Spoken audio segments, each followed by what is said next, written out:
Welcome to USA Global TV and Radio, where our mission is to provide education, entertainment, hope, and inspiration.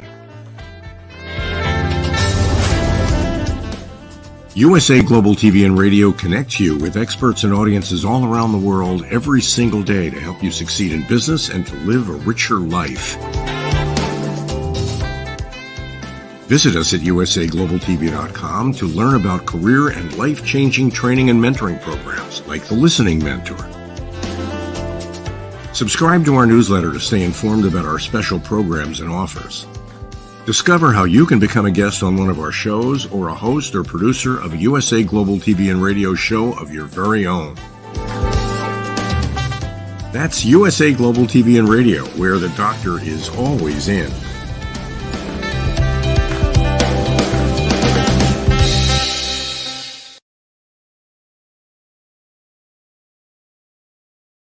Good morning, good afternoon, good evening.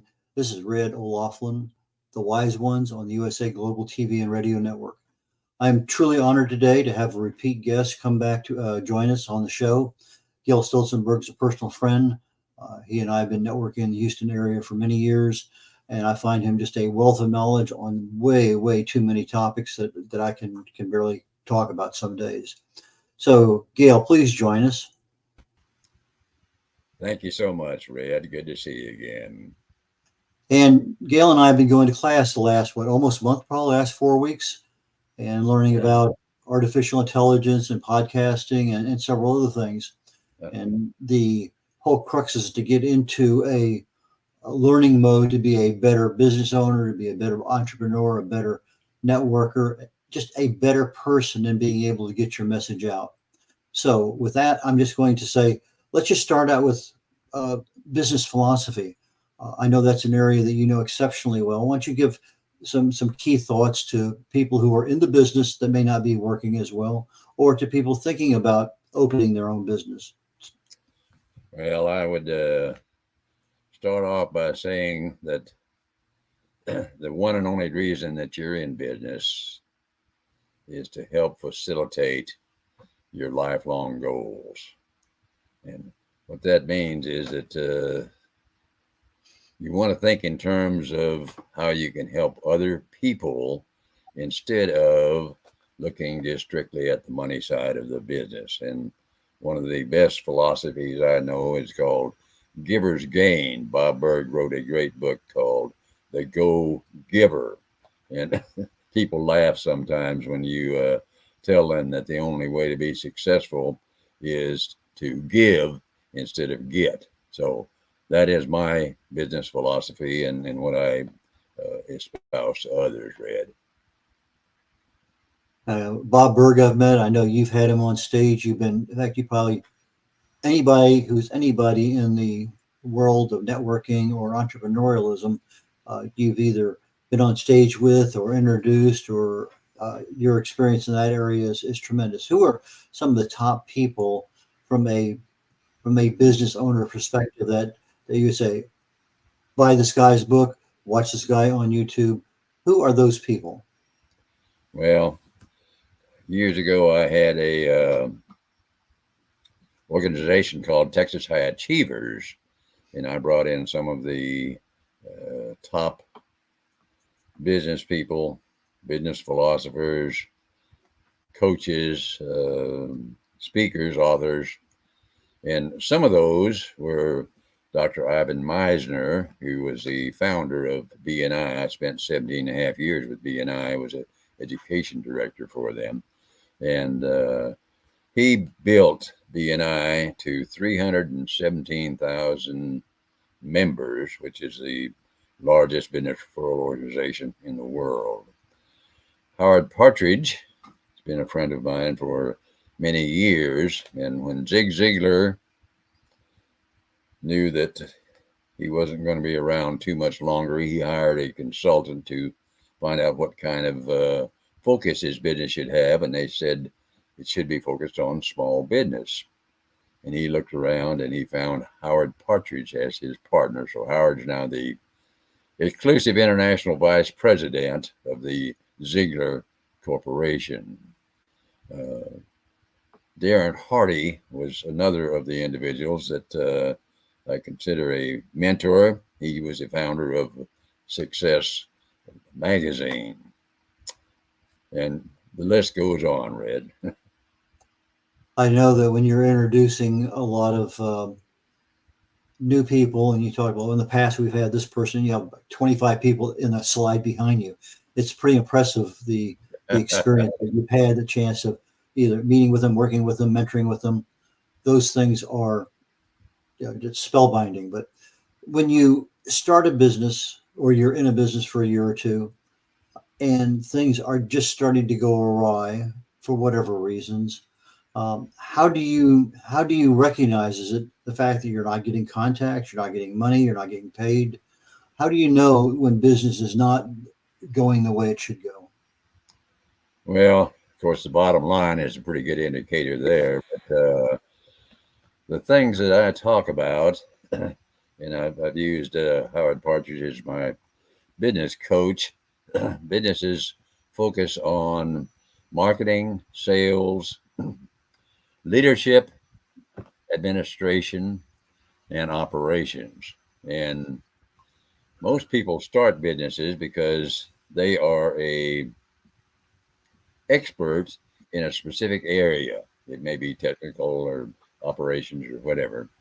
And then they come to the rude awakening that all of a sudden they're going to have to be a marketing person and a salesperson and a leadership person, and all of these things they know nothing about.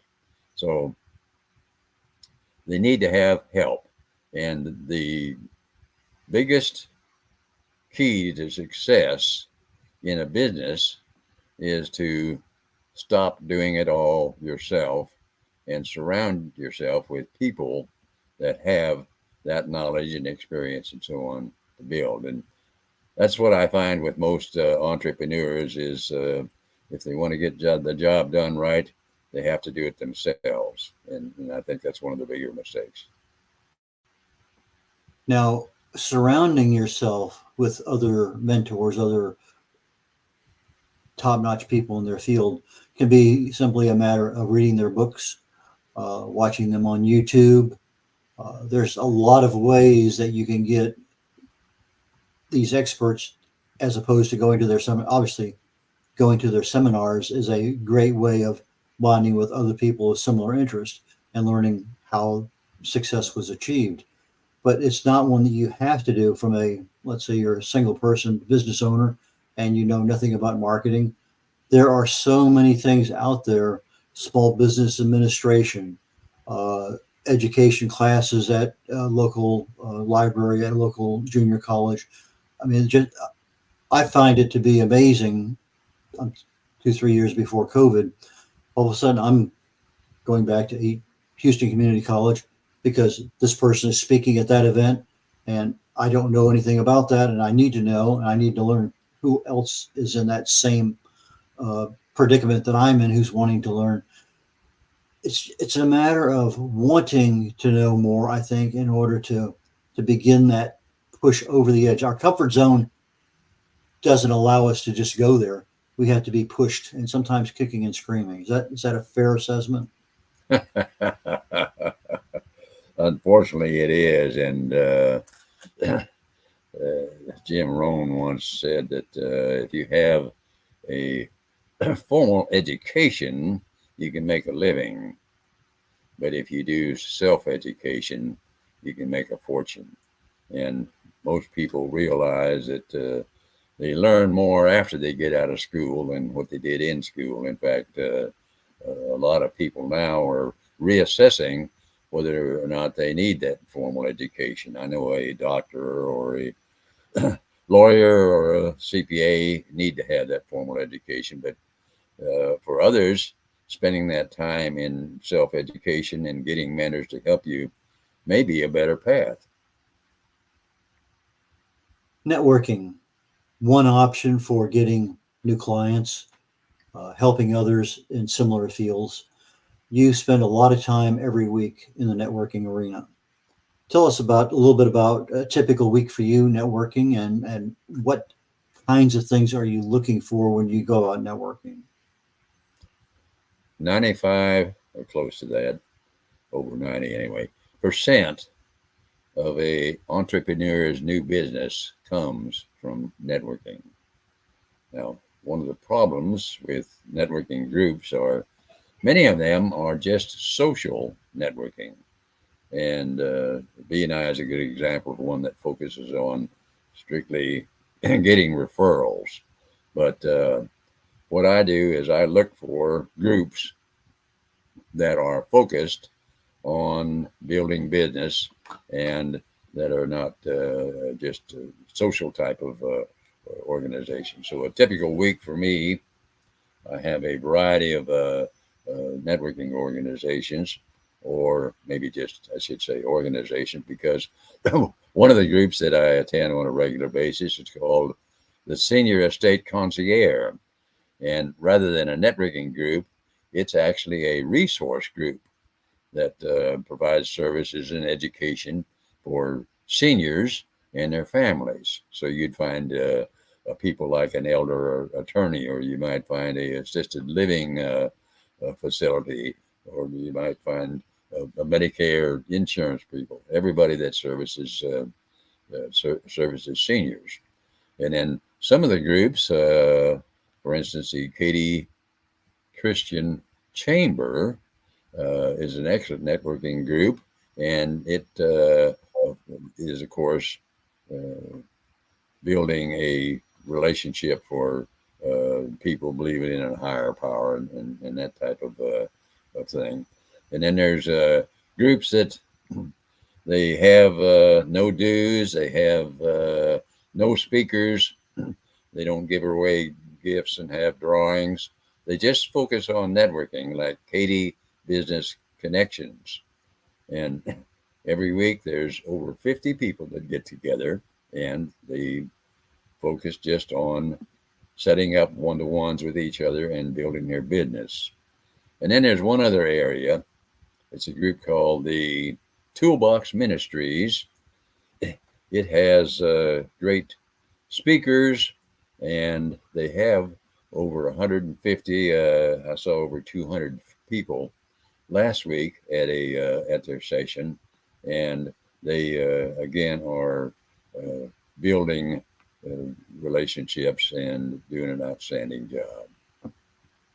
Keeps me busy, Ned. One of the things that I learned from you is when you're going up and I say, "Hi, Gail, nice to meet you. What do you do?" Okay, but that's not necessarily the right approach, because you're not necessarily trying to network to get to know what somebody does right now, this minute, in this networking event. From what I know, and you're preaching about it, is that, okay, let's kind of figure out, is there a connection here that we can help each other? And if there is, let's set an appointment where we're uninterrupted from all other activities. And okay, Thursday at 2:00, and we get together and have some coffee or whatever. And now you have that person's full attention, my full attention, as opposed to trying to remember, what did Gail do? What did he say 10 minutes ago? Because there's so much other activity going on, and you see somebody over there, you want to go, I haven't met that person in a while. I need it. Your mind is not focused. So when you go to a networking event, it's not to tell the world what you do. It's really to select those people that are probably the best prospects that you can sit down and have a one-on-one for 10, 15, 20 minutes or so. Is that kind of the gist of what you've been preaching? I would say that, Red, sometimes I'll ask somebody, how do you know when your dog is going to be given a bath? How does a dog know when he's going to be given a bath? Because they spend all their time eating, sleeping, and watching you. And they learn your mannerisms, and they learn what your words are. And when they hear you say, let's give the dog a bath, well, they dive underneath the couch. Now, kids are the same way.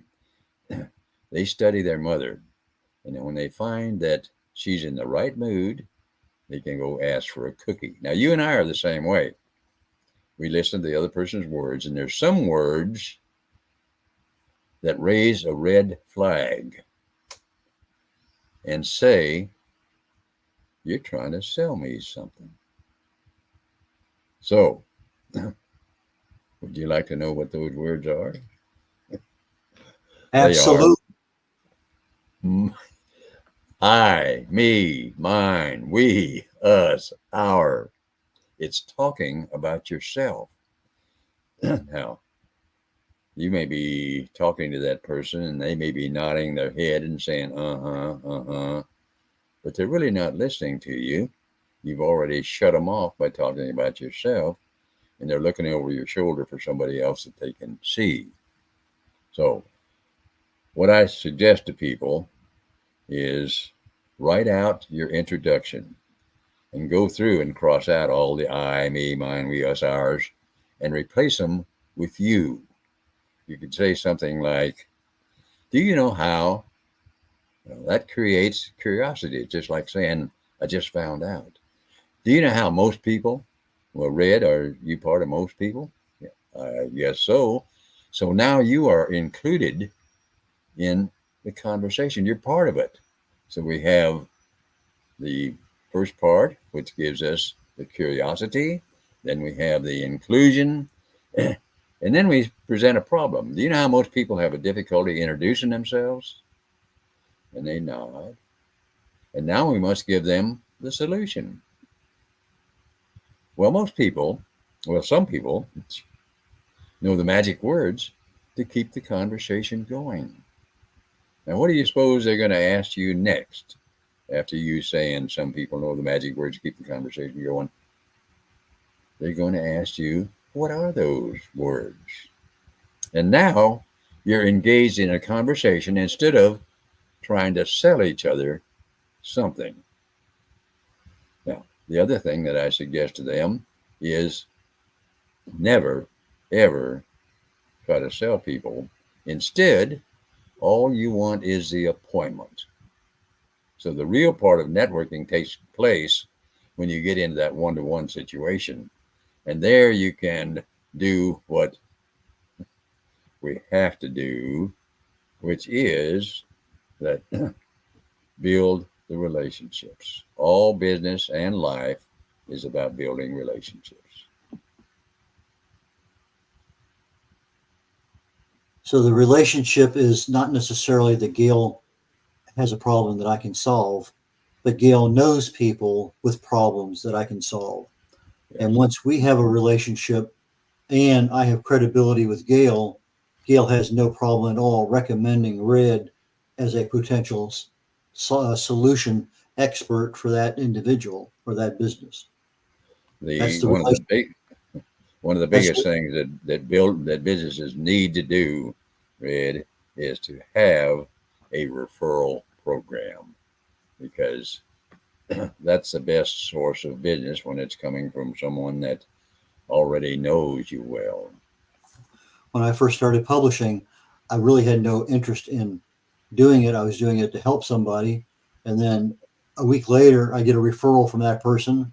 I help that one. The next person I had 5 referrals within 5-6 months. And all I was doing was just helping somebody do one book, get it published. And all of a sudden I realized I can make a whole lot more money for the time involved publishing a book than it takes me to sell 100 books to get, some comparable amount of money. And so all of a sudden, well, maybe I'm in the wrong business, or maybe I need to add that business. So it was a result of referrals that convinced me to get into the book publishing business. And I'm sure that works. Whatever we're doing today doesn't mean pre-COVID and 5 years from now, we're going to be in that same business, because things change to accommodate our customers' needs and what solutions they have. That's right.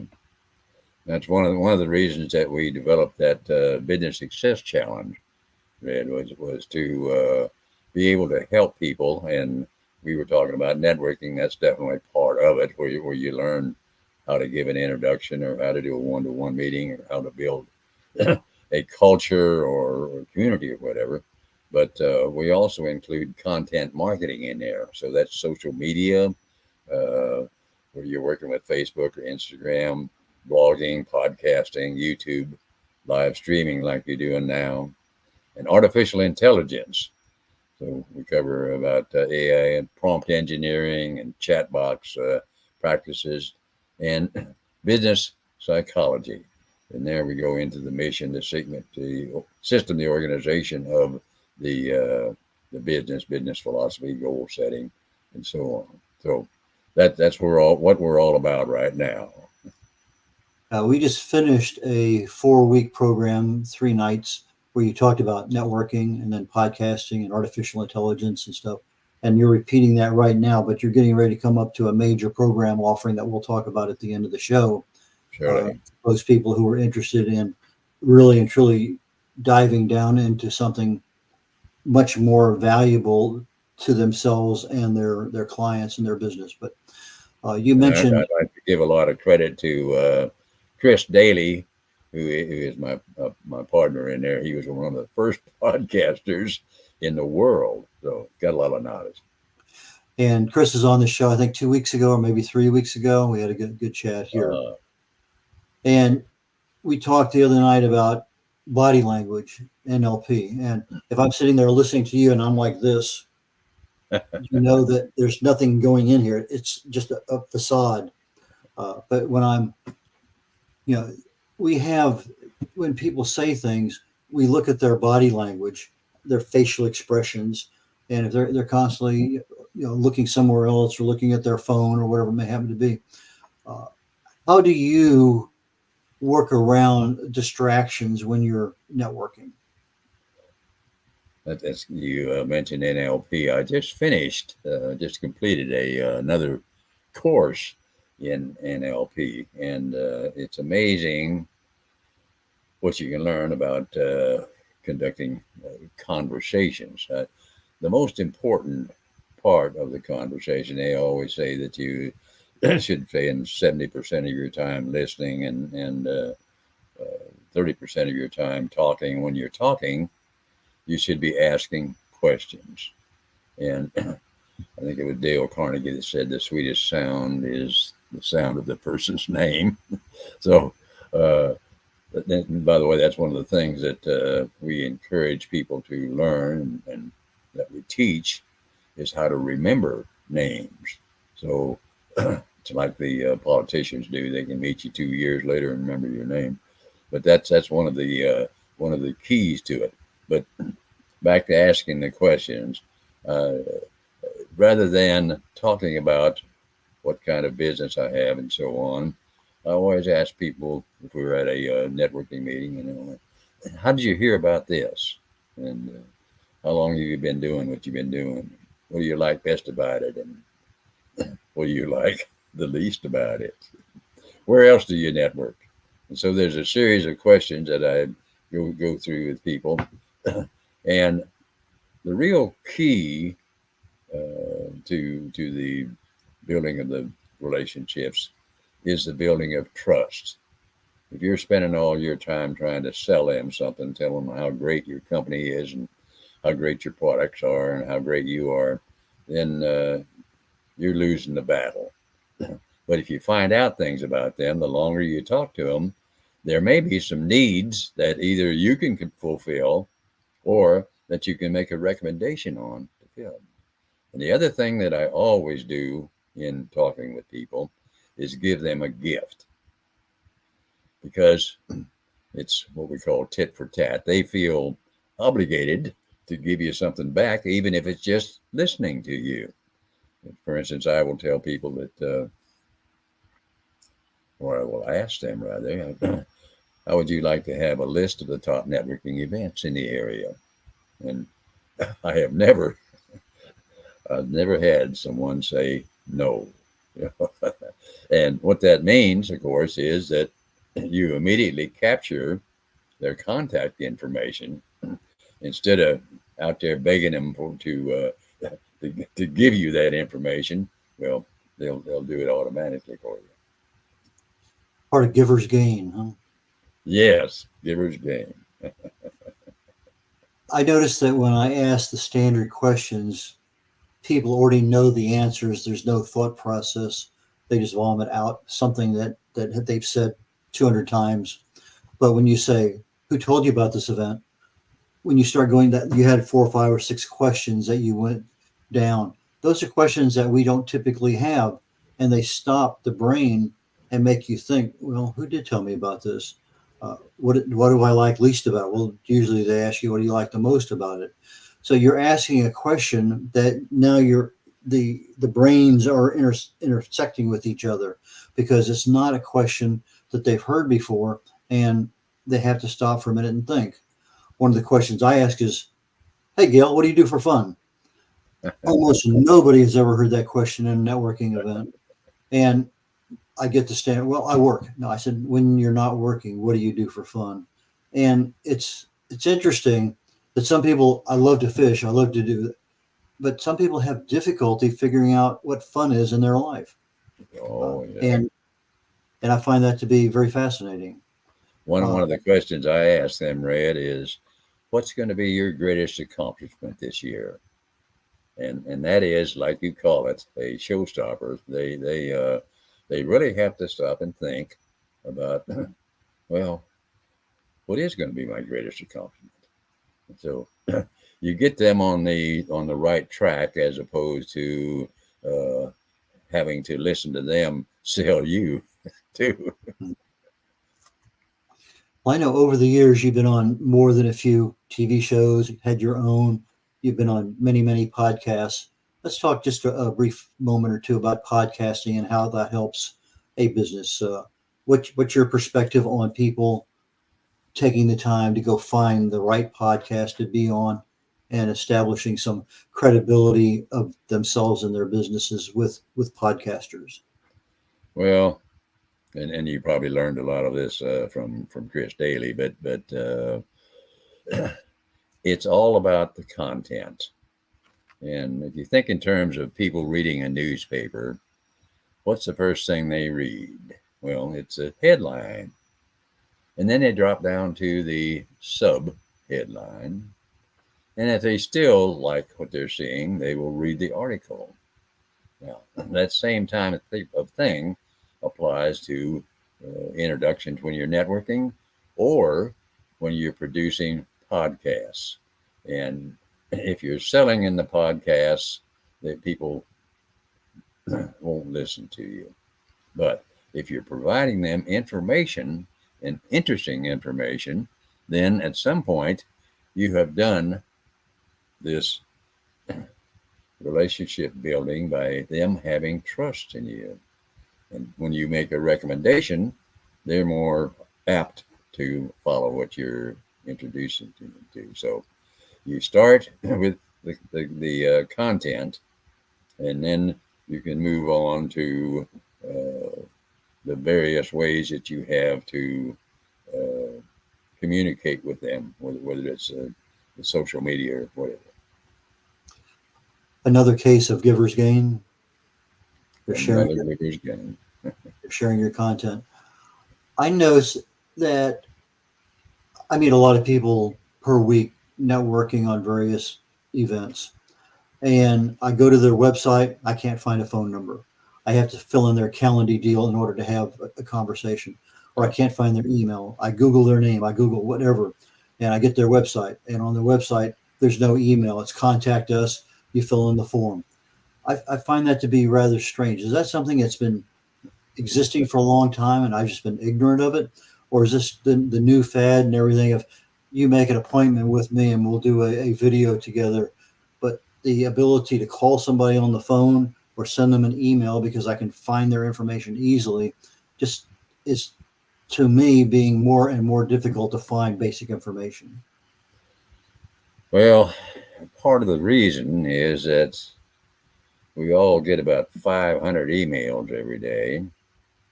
And many of the calls that I get on my phone say spam. And so people don't want to be spammed. So what you have to do is you have to create something that is going to I'm saying, rather than what is your phone number, you tell them about information that you'd have for them, and then you're in position when they say, well, I'd like that, you can say, what's your best text number? And you get it right out. Now, one of the things that I'll see if I can put this up here. Can you see that phone? And Yes. can you read over in the corner? I see contact, add list, add list. Well, somebody just blew it there, didn't they? Okay. Still see add list. What does it show on that side? Am I on the Why don't you wrong read to me side? what you want me to read to me what you want me to see? I just wanted you to see the number of contacts on there, Red. Okay, I did not. I was unable to read it. Let me see how close I can get to it. It's right there. Boy. Yeah. Anyway, it's over 14,000 contacts there Okay. on my phone. So you always want to enter their data in. One of the networking groups that I go to is called Cup of Joy, and no one uses a business card. It's the most amazing thing. Everybody pulls out their phone and they go to LinkedIn and they make the connection there. So I think we're seeing more and more of that about, if I can call them youngsters, people that are considerably younger than I am, may never call, may never carry a business card. They just do everything on their cell phone. And when I'm interviewing, they say, make sure we have your whatever information. I get their LinkedIn account. I go to their LinkedIn account and no phone number, only a website, or only, in many cases, only the LinkedIn account, which doesn't tell me anything. So for me to communicate with them, I have to go by LinkedIn message, and which is fine. But to me, it just seems to be a little bit archaic, trying to type out something when I could talk to somebody and be more reasonable. But I see we're running down toward the end, and I know we have this program coming up, and I want to spend a little bit of time talking about the value that our business summit is going to be offering people, and I want to kind of turn that over to you. I know you brought a slide. Maybe we get our production engineer to pull that up for us, and you can talk a little bit about it. So we have enough time to really go over what's going to happen and see how things are going from there. Well, I appreciate that, Red. And the first question many people will ask is, why a challenge? Well, I mean, we could have used an email, or we could have had a social media post, or we could have done a webinar. But a challenge is a different animal. And what it does is it allows us to interact with the attendees, and we also give them homework. So in the end, they learn so much more when we're using a challenge. And normally we set these up for multiple days because there's so much information you can give away. And we give away that information. I talked a little bit about the 4 topics that we normally use, the networking and the content marketing and the AI and the business philosophy and so on. And so we'll have a series of free sessions. Now, the other thing that we do is we set up a VIP program, and the VIP program is a way to give them more information and to get a recording of the sessions that we're having, and have a workbook that you can follow up on, and then we have we call it a VIP question and answer session that we do after each session. We have a private Business Success Challenge VIP Facebook page, and that is a great tool, a great information session for them. And then we even give them a 30-minute recorded interview. And I don't know if Chris talked a little bit about that, but that is a business tool that they can use to actually market their business. So when they're finished with the free sessions, then we also offer some courses that are paid courses that go into these topics much deeper, and we include some of those NLP things that you talked about that make a major difference in their business, along with a lot of the other information. So on there, you can see that there's going to be a free Zoom session next Tuesday at 7 p.m., I'm sorry. And there's a link on there where you can, by the way, we'll be focusing in this next week on the networking and on the content marketing sessions. So there's a link on there that you can go to register for that information. Is that enough, Red? Yeah, I find it interesting that just even a little tidbit of information is enough to kind of explode things out. One of the comments made during the artificial intelligence was being able to take a text and have artificial intelligence create a picture. If I want to be hopscotching on the moon, I can be hopscotching on the moon with artificial intelligence. But one of the, I guess, solutions to a problem was I have a YouTube channel and I don't have any icons or any small pictures that gets people's attention. Yet if I take and say, well, this is what this video is about, and I create something from artificial intelligence and I slap it in there, now instead of having a generic nothing there, I have a picture that captures people's attention enough to look at it and say, well, maybe that's something I want. So just a little thing. Now, I took that same concept. I have a client for a book cover. Well, I want this. I want two old people looking at the sunset, and I want their 1900 whatever home in the background, and they need to have what. And so I took the program that Chris gave me, and I said, here's what we're doing. We're going to add this and this and this. And okay, I changed the sky, I changed the background, I changed it. And we finally came up with something that's viable now for a designer to take and use as the core of the book cover. Now we add the fonts and the rest of the information to the front and the back, as opposed to saying, here's the title, give me your best thought. And then we go back and forth. So it's saving time, but it's also meeting the client's needs. And I thought, to me, that was an exceptionally valuable night because of just that one that tip that I got. Right, and Red on the VIP Facebook page, you will find, I think there was 15 of those suggestions for improving your AI use on there. So there's a lot of valuable information available to you.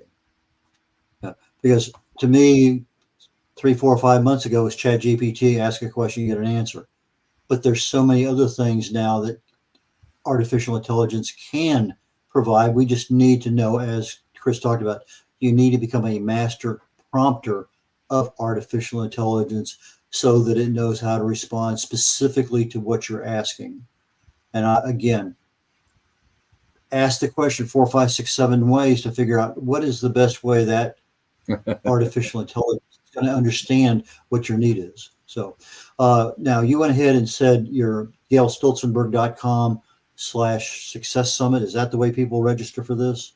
Yes, GailStolzenburg.com/success challenge.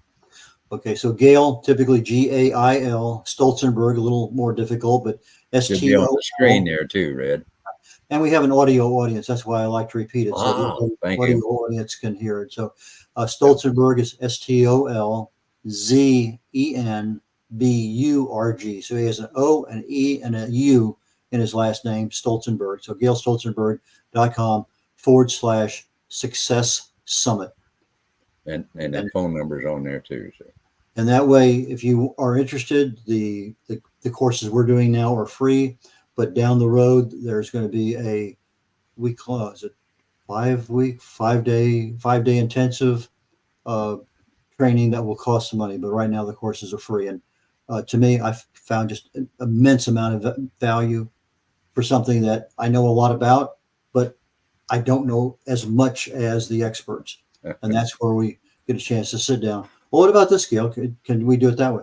And you get the information that's needed. So, Gail, I really and truly appreciate you joining me today. Again, Gail Stolzenburg, the connector. Please get in touch with him, Gail at gailstolzenburg.com. Get his networking knowledge that's available for free because he's a giver, and we'll go from there. Gail, any last parting words? 10 seconds to you. All I can say is having mentors is the important part of your success. And so when you get in contact with guys like red.olaughlin, well, your life will be better. You're very kind. Thank you very much, Gail. And we'll catch you next week. red.olaughlin signing off for the wise ones today on the USA Global TV and Radio Network. Very shortly, the next segment I have is called Talking Heads. I started a series a few weeks ago. STEP, typically more oriented toward the sciences and the technology and engineering and those things. But I took and applied it to longevity, to our physical health. And I'm looking at stress and toxins and emotions and mental. And I'm in the process now of talking about toxins and how can you avoid them. So please join me on the USA Global TV and Radio Network on the Talking Head Show. And today we're talking about toxins, how to avoid them. Take care. Bye now. This program is brought to you in part by the British School of Excellence and founder, Mr. Philip Sykes. Building confidence, changing lives. Do you share our view that etiquette is a set of modern life skills that are essential for personal and professional success? Join us as an etiquette coach and change people's lives through the power of etiquette and manners. The last few days have been really amazing. I had a trainer course from the British School of Etiquette. And I must say it's been one of the best decisions I've ever made and one of the best investments I've made in my own training and development. Now, words alone will not describe the transformation and the positive path that I have traveled with the British School of Etiquette. I found I learned a lot from the lessons this time I came. The last few days with the British School of Etiquette have been fantastic. And what I've learned now is really beyond my expectations. This is the most rewarding experience and the best investment I have made this year. It was just great. I learned so much, and when I go back to Belgium I will incorporate a lot of it into my day-to-day life and business. It's been absolutely wonderful for the whole week that we were here. I feel transformed, and I feel like blowing a trumpet and tell people, come and do this school, this class is the best, this is the best school ever. You should take it. It will change your life immediately. I am now able to teach other people how to bring the best of them. Thank you. Thank you, BSC. Thank you. Thank you so much. Thank you. Thank you to our clients for their testimonials on the Train the Trainer program. Our exponential and global growth is so significant that we've evolved from the British School of Etiquette to the British School of Excellence, where we're investors in people. Let us invest in you and your career. Contact us to become an etiquette coach. Go to thebritishschoolofexcellence.com. Start your career and elevate your success today.